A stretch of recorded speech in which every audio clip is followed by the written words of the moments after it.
for folks who are predisposed, like to depression, or who have SAD or seasonal affective disorder that primarily happens in the winter, some of the like physiological things that you'll notice are imbalance in hormone levels, and that could be like serotonin, melatonin.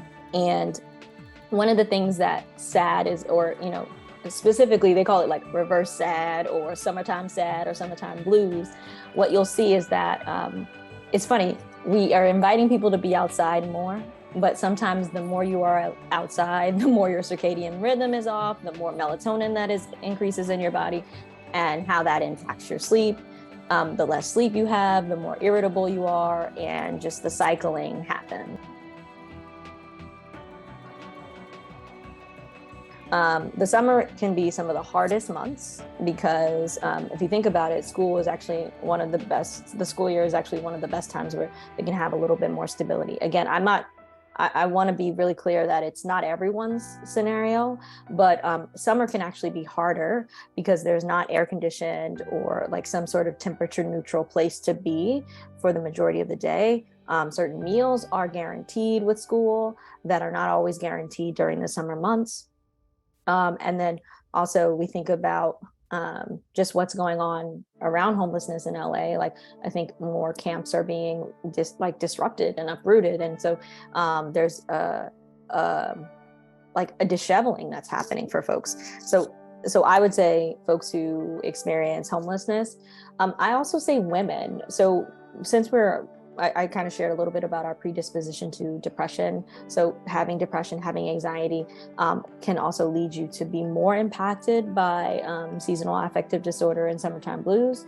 I also think as you get older too, navigating space of social media and seeing folks who have certain access to things, all these things are having an impact on you. So yeah, I think I would name those things. I would be curious about little kiddos who, or I would say even little kiddos and college students. Want to be curious about that because, college is an opportunity for you to develop an identity and explore and connect to a community of like-minded folk. And then sometimes coming home for the summer or sometimes going somewhere completely different is like a complete disruption and a disorientation of who we are and our identities. And it takes a lot to feel back on like in step. And so sometimes that in step moment doesn't happen until the end of August. And then we have to start the journey over again. So those are some of the community groups, or I'd say identity groups that probably are impacted by summertime blues a little bit more than most folks.